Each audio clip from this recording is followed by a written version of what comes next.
Semangat pagi. Assalamualaikum warahmatullahi wabarakatuh. Salam sejahtera bersama Uda Nazar, tempat berkumpulnya pemilik mobil pemula. Baik teman-teman, ini kita sudah memasuki episode ke berapa ya? Satu, dua.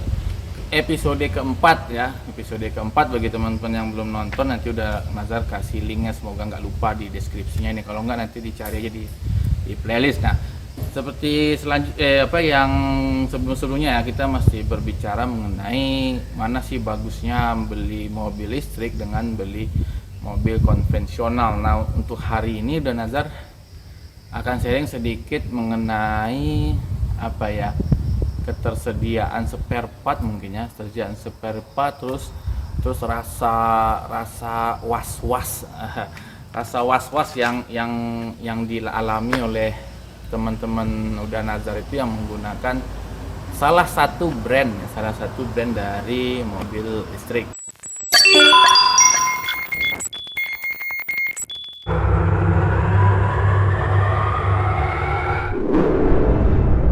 Nah, baik teman-teman, hari ini Uda Nazar sedikit cerita mengenai yang tadi itu ya, rasa was-was ketika menggunakan salah satu brand dari mobil listrik gitu ya.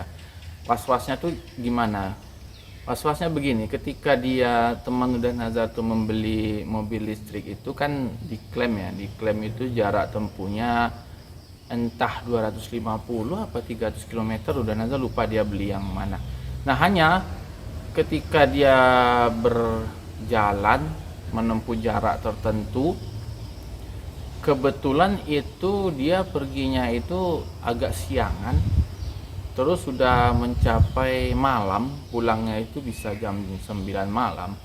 Itu ada sedikit rasa was-was, dimana ketika malam itu kan selain AC mobil listrik itu non-stop, mobil listrik itu juga akan menghidupkan lampunya.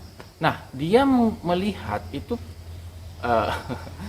pengurangan daya baterainya itu lebih cepat daripada ketika dia memakai waktu siang. Ya, itu wajar karena ada penambahan daya yang terpakai ketika malam, seperti misalnya lampu utama berapa watt gitu kan, itu wajar.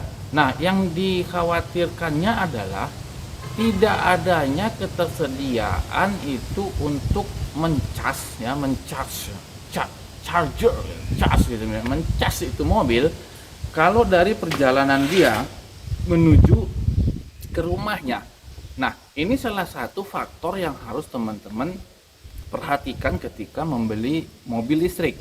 Ada nggak infrastruktur untuk pengecasan mobil tersebut di lintasan yang akan teman-teman lewati?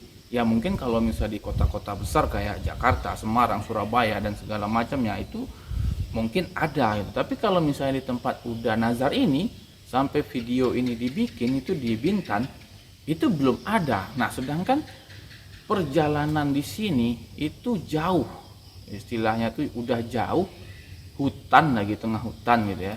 Bukannya nakut-nakutin, bukan hutan sih ya, adalah perkampungan gitu. Nah, itu bagi teman-teman yang mungkin tinggal di daerah-daerah tertentu, itu harus teman-teman juga salah satu faktor yang harus teman-teman pikirkan. Jadi kecemasan ketika kita membawa mobil listrik, dimana mobil listrik itu harus dicas itu, apalagi ketika teman-teman bawanya dalam keadaan buru-buru atau urgent, itu casnya tuh nggak 100% udah dicabut tuh sudah dibawa. Nah, terus pulangnya malam, lampu hidup, AC hidup. Nah, itu teman-teman harus memperhatikan, mempertimbangkan ketika membeli mobil listrik tersebut.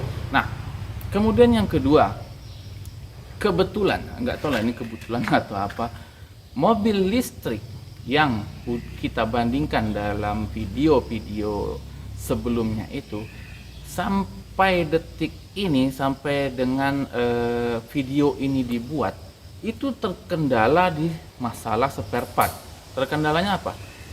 Spare partnya itu kalau salah satu bagian tertentu rusak, itu bisa inden 1, 2 sampai 3 bulan indennya itu. Udah Nazar juga nggak tahu. Sedangkan ketika mereka menawarkan produk ini, mereka mengklaim bahwa after sales-nya itu baik, terutama untuk spare part. Nah, ternyata ketika kejadian kerusakan pada salah satu brand mobil ini, itu spare partnya sangat-sangat sulit itu teman-teman. Itu bisa inden 1 sampai 3 bulan. Jangankan spare part, roda, ban nih. Ini apa nih? Nih ya. Nih roda apa nih? Salah udah nih. Ini ban nih, roda nih. Itu inden teman-teman. Jadi teman udah nazar itu dia mau ganti bannya itu sudah botak. Katanya dia sudah botak, dia harus diganti.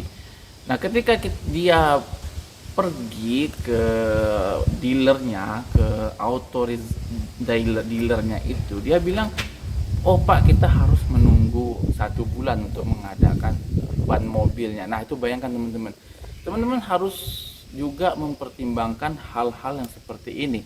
Jadi makanya udah nazar tuh agak kerepotan ya ketika teman-teman tuh berbicara mana sih yang bagus membeli mobil listrik dibandingkan mobil konvensional seperti Kijang udah yang di belakang ini. Nah, itu makanya udah tuh susah. Jadi udah nazar bikinnya tuh per episode, jadi kita kecilkan dengan parameter yang sama. Nah, kebetulan hari ini tuh udah nazar parameternya tuh ya ketersediaan spare part dan ketersediaan infrastruktur dalam keperluan untuk ngecas mobil ini tadi. Nah, itu salah satu hal yang harus teman-teman sangat-sangat pertimbangkan. Karena begini, ketika teman-teman memutuskan membeli mobil, itu kan istilah itu sebuah kebutuhan mungkin ya. Kebutuhan yang memang kita itu sudah harus memiliki kendaraan pribadi dibandingkan dengan menyewa ataupun kendaraan umum. Nah, otomatis kalau misalnya terjadi kerusakan seperti itu, terus teman-teman itu harus menunggu 1 sampai 3 bulan. Ya untuk apa beli mobil gitu kan kalau menurut udah nazar ya.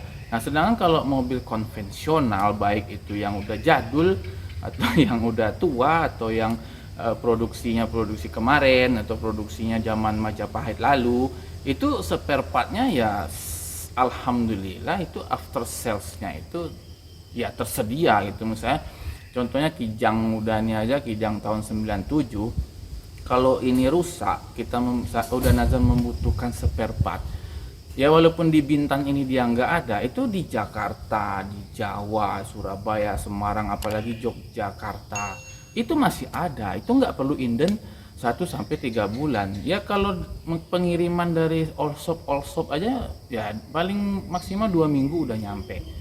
Nah, dibandingkan mobil listrik tadi, jadi harus inden 1 sampai 3 bulan. Nah, itu kan agak merepotkan ya, apalagi bagi teman-teman yang mobilitasnya tinggi.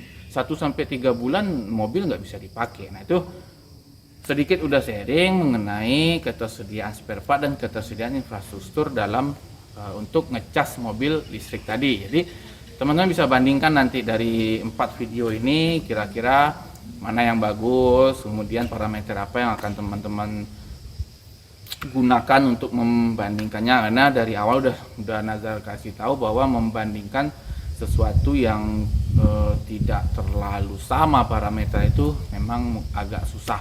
Terima kasih sudah menonton, semoga bermanfaat. Assalamualaikum warahmatullahi wabarakatuh. Salam sejahtera, semangat pagi.